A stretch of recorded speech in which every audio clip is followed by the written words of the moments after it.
It is another week of Ask Me Anything Live, where you can come on and ask me anything about writing and publishing. If you can't make it on live on Wednesday mornings, then you can send me a DM in Substack and let me know what your writing and publishing questions are. Remember, it doesn't matter the topic we're talking about. You can send me any of your writing and publishing questions in a DM to talk about on any Wednesday. I'd be happy to answer them for you. So just shoot me a DM with your question. I'll answer it next week for you on my next Ask Me Anything Live. These come out every Wednesday morning, and then I post them on Friday. So make sure to subscribe to my Substack channel to get the latest Ask Me Anything topic. Excuse me. So today's topic, which I'm getting a lot lately from people I've been talking to, is do I need an author website or a website specifically for my book? Of course, with everyone, right, it also always depends. So yesterday I was talking to someone who was looking at my services, and they asked me, do I need a whole separate website for my book? However, they already have a really great website and they already have that website established. So I said, you really don't need a whole extra website for your book. All you need to do is put a tab on your page that says book. And because if you already have an established website, people will come and they'll see your book. Now, this is for people who are, writing nonfiction books as a calling card, as basically as a business card, right? To improve their reach, to improve uh, you know, their their influence, and also to be set aside as somebody in their space who's written a book. Because 90% of people who talk about writing a book never literally start to write because of many different reasons. And we're not going to get into all of those for this Ask Me Anything. Hi, Sylvia, and hi, Mike. Thanks for joining today.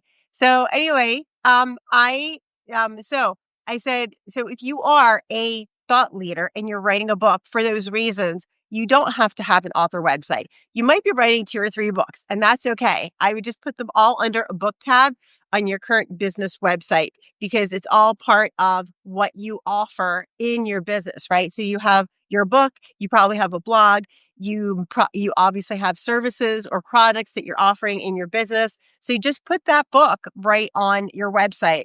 Now, I would suggest if you are obviously just an author or you are in the publishing field and you want to have your own space, it's always good to have your own author website because that, again, sets you aside.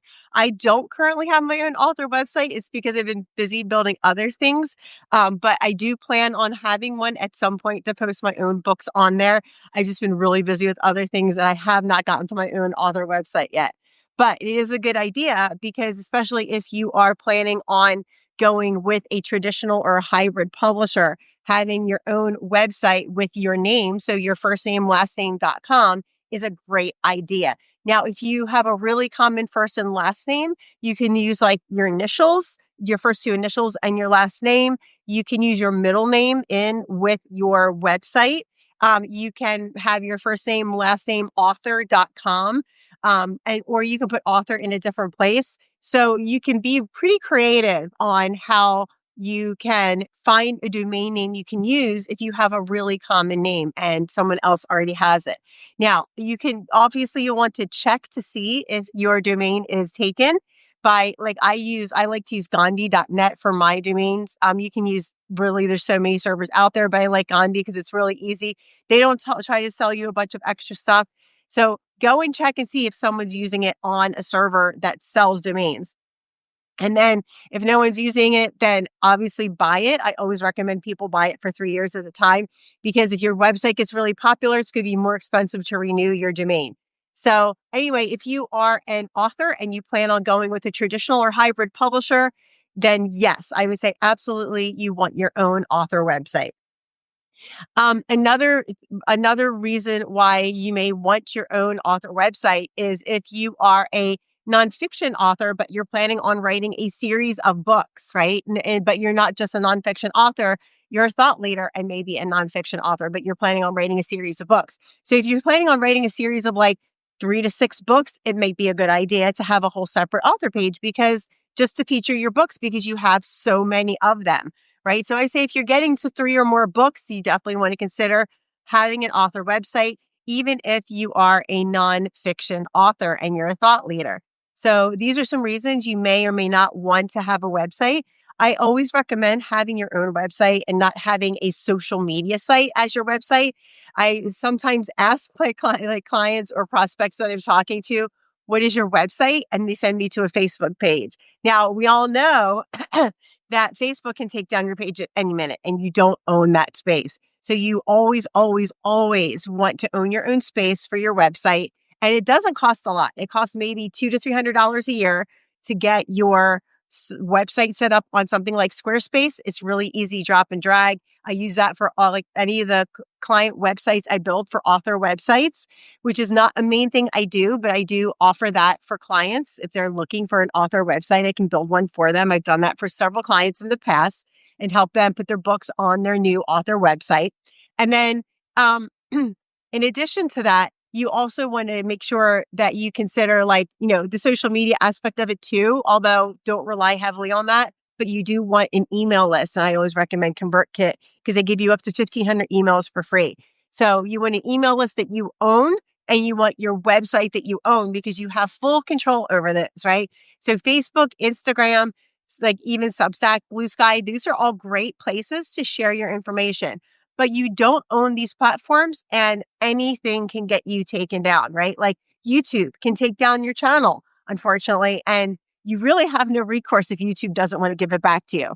So make sure that you own your own space because if you say, well, Facebook is my website, right? And Facebook decides to take it down, you have nobody's email. You don't right? Like you have to reach out to literally every single person you think followed you on Facebook, but you don't have a list of them because Facebook just took down your site. So it's really, you have to really be careful of what you're doing, how you go about doing it, and that you own your two main platforms, which is your email list and your author website. Make sure you put any questions you have in the chat, in the comment below. And then the last few minutes of this, if we don't have any more questions, I want to invite you all to my next virtual writing retreat. This is going to be the last complimentary writing retreat that I'm doing. And it's going to be November 14th at 8 a.m. Pacific. It's going to be from 8 a.m. to 1 p.m. And we're going to do some writing blocks. I'm also going to host a little workshop on a topic that I'm going to choose for the writing retreat. So it is absolutely free and it's virtual. So no matter where you are, you can come and attend the retreat anywhere in the world. Obviously, it's only going to be from 8 to 1 Pacific. So you will have to adjust that for your time zone. But I hope you can come out to the virtual writing retreat. Our last one was a huge success. We had 15 people at the virtual writing retreat, and we wrote an average of 1,700 words during the 3 or 4 writing blocks that we had. So we're going to reproduce that with 3 or 4 writing blocks again. And we're going to have a great workshop and we're going to do some in between the writing blocks, we're going to be doing some networking. So you get to meet other professionals who are also writing their books. So I hope you can make it out to the virtual writing retreat, which is coming up on November 14th. I would love to have you there. And again, please send me any of your questions on writing and publishing. I hope this has been really informative for you about deciding whether or not to do a website. If you have any other questions, DM me here on Substack. I'd be glad to answer them for you or reply back to the email if you're getting this in your email. Well, I hope you're having a great week, my friends and future authors. This is Little Liquidy Smargis signing off for this week. Come join me again next week at 9:05 Pacific, 12:05 Eastern for another Ask Me Anything.